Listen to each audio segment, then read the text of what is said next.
بسم اللہ الرحمن الرحیم. جناب اسپیکر، ہم جمہوری لوگ کوشش کریں گے کہ جمہوری نظام کو جتنا ہو سکے اسٹرینتھن کریں.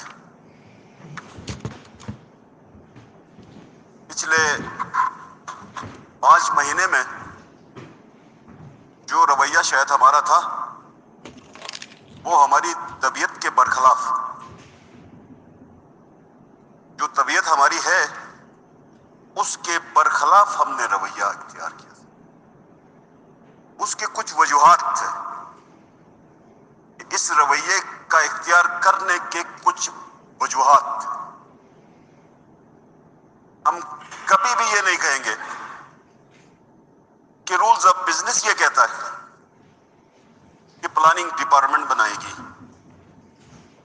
ہم بھی پلاننگ ڈپارٹمنٹ سے اختیار آپ کے پاس لانا چاہتے ہیں. یہ اختیار لانے کے بعد اس کو بحال رکھنا کے لیے بھی بہت بڑی قربانی کی ضرورت ہے. آپ نے قربانی دی ہے یا نہیں دی؟ آپ نے انصاف کیا ہے یا نہیں کیا ہے؟ یہ وقت بتائے گا. وقت بتائے گا. اگر آپ نے انصاف کیا ہے، ہم سب جب ممبر ہوتے ہیں تو حلقوں کے ہوتے ہیں، جب وزیر بنتے ہیں تو صوبے کے ہوتے ہیں. میں نے ایک ایک وزیر کی اے ڈی پی چیک کی. میں کل رات بھر اس اے ڈی پی کو پورا پڑھا. ایک ایک لفظ کو میں نے پڑھا ہوا ہے. کیونکہ چھوٹا سا الفاظ آپ نے چھوٹے رکھا ہے تو مجھے اینک لگانی پڑی. اس پوری اے ڈی پی کو پڑھنے کے بعد تھوڑا سا میں پوسٹ مارٹم ہلکا سا کر لوں گا. اس کی ہلکی سی پوسٹ مارٹم کر لوں گا. پڑھنے کے بعد میں اس نتیجے پہ پہنچا کہ شاید ہمارا پچھلے 5 مہینے کا رویہ غلط تھا. معذرت کے وہ 5 مہینے کا ہمارا رویہ غلط تھا. اور جس بندے نے کمپیوٹر پہ کام کیا ہے اس کو تو میں امجد صاحب آپ میری طرف توجہ رہیں. جس بندے نے کمپیوٹر میں کام کیا ہے اے ڈی پی بنانے میں، اس کو میں بہت زیادہ داد دیتا ہوں. اس نے وزیروں کو بھی دھوکہ دینے کی کوشش کی ہے، اپوزیشن کو بھی دھوکہ دینے کی کوشش. ایک ایک چیز کے اوپر میں بولوں. اور میں حلقہ نمبر 1 اور حلقہ نمبر 4 کے عوام سے معذرت کرتا ہوں. اس ایوان کے سامنے میں اپنے حلقے کے عوام سے معذرت خواہ ہوں، کیونکہ یہ 2 میرے حلقے ہیں. ان حلقوں کے مفادات کا تحفظ کرنا، ان کے ایک ایک حقوق کا تحفظ کرنا، یہ میری ذمہ داریوں میں شامل ہے. وہ کہ میں اپوزیشن لیڈر ہوں پورے گلگت بلتستان کی، وہ جنرل ڈسکشن میں ضرور کروں گا، وہ ایک الگ بحث ہے. لیکن ان 2 حلقوں کے حقوق کا میں تحفظ نہیں کر سکا. اس پہ میں اپنے عوام سے معذرت خواہ ہوں. اچھا، میں یہ بھی نہیں ہوا کہ میں نے ان کی سکیموں کے لیے، ان کی ڈیولپمنٹ کے لیے، ان کے علاقے میں چیزیں پہنچانے کے لیے کوئی کمی کوتاہی کی ہو. میں ایک ایک سیکشن آفیسر تک گیا، ایک ایک دفتر کے 100 دفعہ چکر لگائے. 100 دفعہ ایک ایک وزیر کے پاس گیا. میری طبیعت نہیں ہے کہ میں کبھی وزیر اعلیٰ سے ملوں، لیکن میں اس کے پاس بھی گیا. یہاں تک کہ میں فتح اللہ صاحب کے پاس بھی گیا. میں نے سب کو اپروچ کیا. کوئی بندہ میں نے نہیں چھوڑا. لوگ مجھے یہ نہیں کہہ سکتے کہ میں نے اے ڈی پی میں ان کا حصہ لینے میں محنت نہیں کی. یہ سوال نہیں ہے. پلاننگ ڈپارٹمنٹ سے آپ پوچھ لیں، شاید ان کو وہ ہم سے بیزار آ چکے. Please adjust to the chair. تو وہ ہم سے بیزار آ چکے ہیں. اتنی دفعہ ہم گئے، لیکن ان کو انسٹرکشنز جو تھی وہ یہ تھی کہ آپ نے اس بندے کی کوئی سکیم اس اے ڈی پی کا حصہ نہیں بنا. اس ADP کا حصہ نہیں. ایک ایک بندے کو خوفزدہ کیا گیا تھا, ایک ایک آفیسر کو ڈائریکشنز دیے گئے تھے کہ کسی بھی طریقے سے اگر حلقہ نمبر 1 میں کوئی سکیم گئی تو تمہاری خیر نہیں ہے.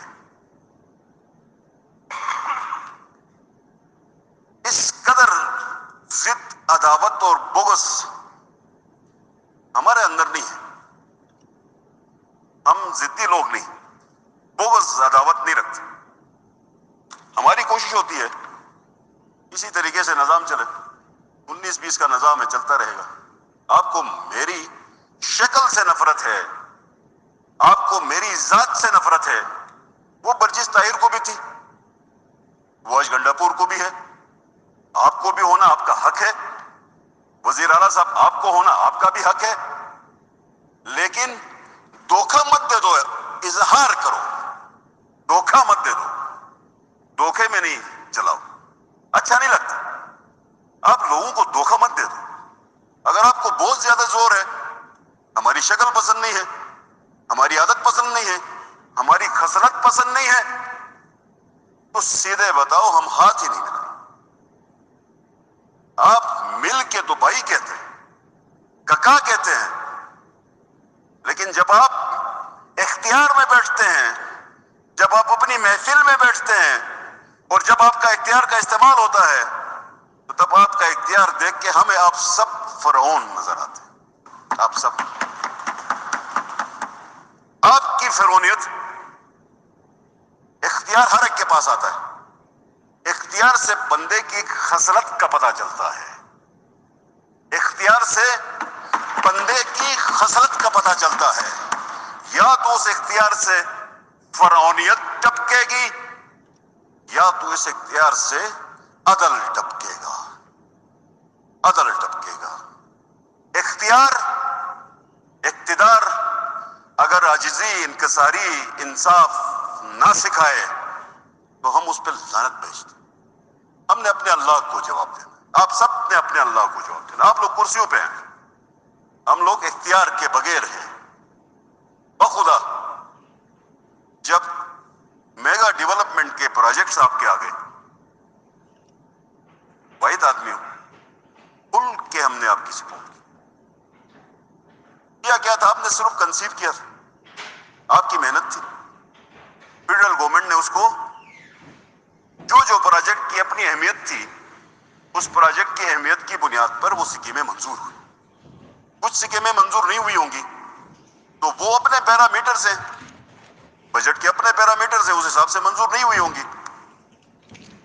تو جو منظور ہوئی وہ گلگت بلتستان کے عوام کا حق تھا, جو کہ پاکستان کے حکومت نے ذرا تاخیر سے گلگت بلتستان کے عوام کو پہنچی.